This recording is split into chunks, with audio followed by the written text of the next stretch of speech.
Well, hello, thanks for joining me for this preview of my upcoming cruise to the Norwegian Fjords on P&O's IONA. Really looking forward to that cruise, but first I'm down here in Brixham in Devon, having a lovely pre-cruise week. I'm a little bit red in the face, having a bit of a heat wave for the UK, which is quite rare, so I've been really lucky to have the weather that we've had this week. And apparently the weather should be good for the sail away on Saturday as well, so it'll be lovely to do the sail away from the pool. That will be absolutely amazing. Yeah, can't wait for the cruise.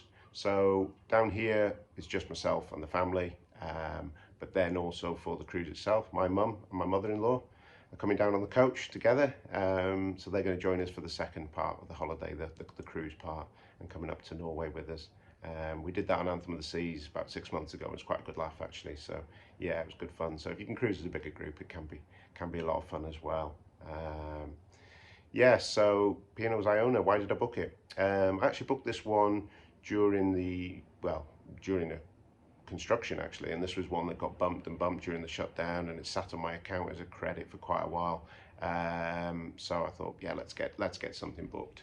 And Norwegian Fjords, I've never done the Norwegian Fjords. I've been into Oslo on Navigator of the Seas back, I think it was about 2018, something like that, so about 4 years ago. And it was absolutely beautiful. The sailing even to Norway, into Oslo, sorry, was beautiful. So I thought if that's how nice that is, then the Norwegian Fjords should be absolutely amazing. And I love Norway as a country. It was lovely, just clean, and just the people are nice. And so I thought, yeah, I really need to go and try the Norwegian Fjords. So I booked that one. Iona, big ship, been about a year old now. I think she had her first birthday last cruise actually, or the one that's currently sailing, so we'll be coming on to the next one. So she's 1 year old ship, so everything should be pretty fresh on there still.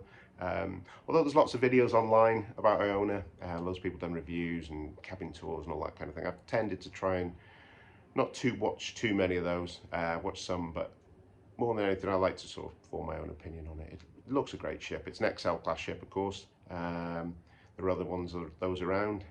This is the only one at the moment in P&O. They've got Arvia coming as well, but Carnival have got a version of the ship. Costa have got a version of the ship.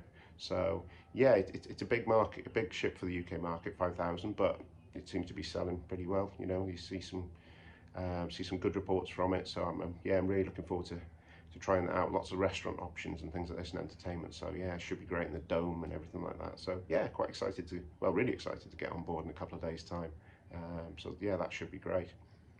So in terms of excursions, I very rarely book ship excursions, to be honest with you. My preferred thing to do is to travel independently and sort of get off the ship and find a local vendor or taxi or something like that.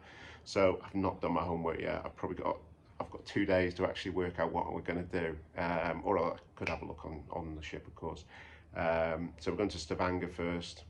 I think we're going to Olden, and then a couple of other places and a couple of sail buys as well. I'd like to maybe do a rib ride or something like that, but I'm going to have to look at that pretty quick because probably everything's already booked up, but we'll see. We'll see. So in terms of the cabin, we've actually booked a balcony cabin.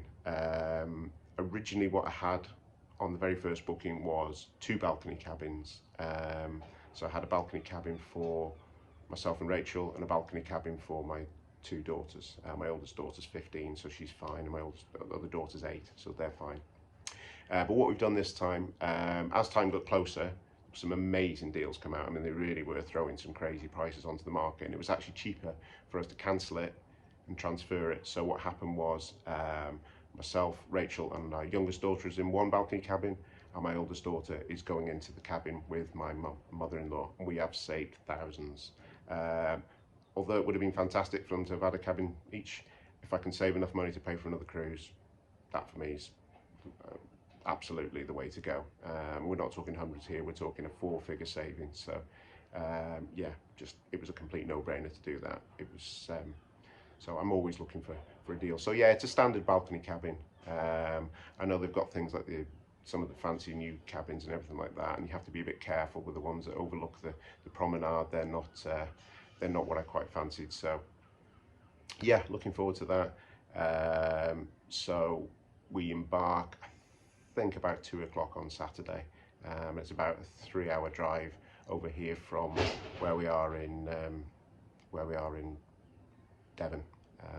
So yeah, going to set off early because I think there's 5 ships in, so we'll get in early, park in CPS, and hopefully have a cocktail in hand by about 2:30, 3 o'clock. So can't wait for that. Really looking forward to it. As I say, I'll do a few videos on my Instagram.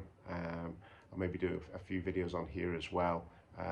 Not in-depth tours, there's lots of those around, loads of people walk you all around the ship and everything like that, but I'll give you some of my opinions on it. And yeah, if you keep up to date with me on Instagram, or if you could subscribe to me on this channel, that would be amazing, because I've got very few subscribers because it's quite a new thing. I was asked to do a couple of videos and things a little bit more, to be a bit more interactive, so I'm trying to do that. So if you could subscribe to me, that would be absolutely amazing. I'd totally appreciate that. And thanks very much for watching, and I'll speak to you soon. Bye for now.